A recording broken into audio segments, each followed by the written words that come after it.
womb betting. You just came out and you were like, Mom. Yeah. And then you just had something to say about whatever year that was. First thing I ever bet, I remember I picked up a rock. Can I guess? Yeah. Middle school basketball. No. No? I was shaving points out there for the Nativity Nights. No, you were not. No, I would never. I was trying to break George Mikan's scoring record at the time. No, the first thing I ever wagered on, I took a rock and I said to my buddy John, there was a little red handle on this garage for whatever reason. I said, I bet I could hit that handle right there. Bet you $20. Back in 82, I could throw a pigskin a quarter mile. He didn't pay me, though. You're like Uncle Rico. Bet I could throw a football over the mountains right there. First big bet I ever lost, LeBron James and the Cleveland Cavs to win the NBA Finals. I had it all in my head. I saw how it was going to play out. It was going to be LeBron versus Kobe. There was even the song, I used to pay Kobe. Now I pay LeBron. And I bet this guy. I was working. Cheesy. I told you the story, right? I was working at the Athlete's Foot. Yep. And this guy came in. We called him Big Bub. Oh, that's right. And I told him, he's like, Cavs aren't going to the finals. And I said, yes, they are. The NBA is rigged. It's going to be LeBron versus Kobe. All the ratings are going to go through the roof. There you go. Good job. And I was wrong. And then I tried to duck him, and he found me at Jameson's Pub, and I paid him. I paid it out. A lot of money I lost in that one. I wasn't making a lot of money back those days either. I was slinging shoes. Mention it. Obviously, that's what the Steelers want to do. They're taking care of the football. Only 8 turnovers this season. But with Kenny Pickett, is it the rib injury? Is it just them wanting him to play mistake-free football? Because he hasn't attempted a throw between the hashes in 2 games. Is it maybe not being on the same page as the wide receivers? Because I still go back. I watched that preseason, those 3 preseason games, and he was pushing the ball down the field, and the offense looked so good. And now it just looks like the Matt Canada offense all over again, man. And you know what? Canada actually hasn't called, I don't think, a bad game the last couple of weeks. That's the crazy part. Canada has slowly improved. As much fun as we want to have with the Fire Canada chants all over the country.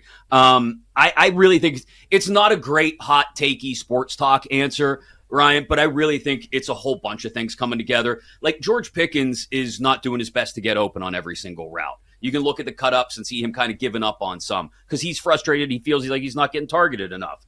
They don't have Pat Freiermuth, or they haven't had Pat Freiermuth. There's a good chance they'll get him back this weekend. That opens up the middle of the field just a little bit more. Kenny's very comfortable with him. There's the Pickett rib injury like we talked about. There's the Matt Canada offense not doing a lot to funnel stuff into the middle of the field. And there's also, they don't want Kenny taking too many chances because that's the Kenny Pickett we saw his first few starts last year, right? Think of the Miami game, the Philly game. He's turning the ball over repeatedly. Again, they want to lean into running the ball and making plays on defense. And I do think the final piece of it is I think Kenny Pickett's struggling with his confidence. And I wouldn't blame him for that, right? He has regressed this year. He hasn't been as good as he was last year. So I think you take all of that stuff and roll it up into one big ball of wax.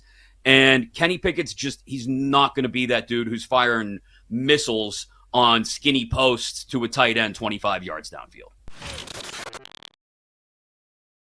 They still win when he's not on the sidelines. So is it going to be that much of a concern with Jim Harbaugh not on the sidelines for Michigan? Or do you look at this and say, that program's so good, he's got such a well-oiled machine that they're going to kind of hum along without him? It won't matter unless they lose. That's the simplest answer because I don't think they're going to lose tomorrow. But when you get into that Ohio State game, and listen, I grew up in Ohio, and I know the record of just about every coach in my lifetime. I know what John Cooper did. I know what Brady Hoke did. I know what Earl Bruce did. And everybody in this state and in Michigan knows what the coaches' records are. So if Jerome Moore beats Ohio State, it'd be a big deal. And if Michigan loses, then I think the fallout, not only from this story and Uncle T and Stallions and Partridge, it's like a sitcom at this point.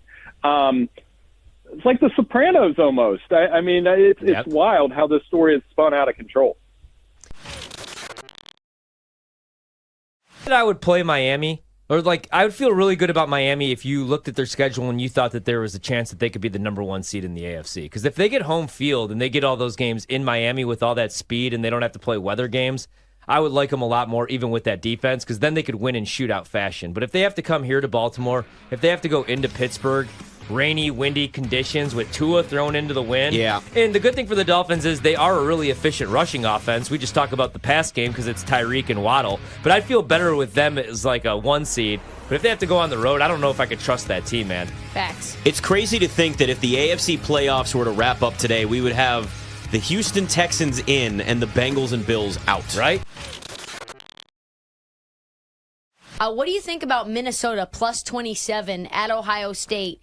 Does feel kind of to me like Ohio State covers the first half, then they sit their starters in the second half to get ready for the big one next weekend. Yeah, I mean, I was looking at that. The same situation with Michigan against Yes. Maryland. So, like, both teams historically, since Ryan Day's been there and Jim Harbaugh's been there, show absolutely nothing. And as double-digit favorites, I'll look up what the trend is. It's like 12 and 29 or something like that against the spread, though. I don't think they show a whole lot. So, if anything, if I wanted to play Ohio State, I'd play them in the first half, but full game, I'd fade them. Yeah, that's what I'm thinking, too. Yeah, I'm taking Maryland Same and the thing under with in that Maryland. game, too. Yeah. I love it. Some Terps fever. Yeah, every time I bet the Terps, they screw me, and I also could see a way that goes to hell right away if they want to pad J.J. McCarthy's numbers a bit. But the bigger picture here is that the Cincinnati Bengals season is done. It's officially it's done, over. and I would suggest this. Tank. Because you have a team that is getting older and going to be more expensive. This is the perfect opportunity to get some younger, more talented players and help you transition where there's going to be some positions you're going to have to make some tough decisions this offseason because they're not winning anything with Browning. I'm sorry if you watch it as bad. 5 wins, right? Yeah. So, I mean, that's if you finish the season with 5 and 12, I mean, that's you're going to get a top tier receiver that with that. You're going to get what, like a top 10 pick probably. What The do you Bengals, you think? Yeah, if they don't win another game all year. Where are it's they just at right now again? 5 wins. So 5 they're and not 12. Going, yeah, so 5 and 12 probably that probably gets them a top 10 pick right there. Yeah. And remember, they have the toughest schedule in the NFL the rest of the way. Not one team is under 500 for the Bengals. Yeah, I wonder what they would do because, I mean, if you look at it, they're going to need quite a bit on the defensive side of the ball. They are. I mean, a top 10 pick, I don't know if you want to use that on a corner or a safety, but they need some help in the secondary. They could get another pass rusher. Do you want to go offensive line? You know, continue to build that offensive line? Maybe take somebody to supplement T. Higgins. Or are you bad enough to... See, I don't think they'll be bad enough to get Marvin Harrison, though. You know what I mean? Like, I think he's going top 3. I really do. It's going to be interesting because I don't know. Like, is Chicago done with Justin Fields? Is Arizona going to be done with Kyler? I don't even know who's going to be picking up there.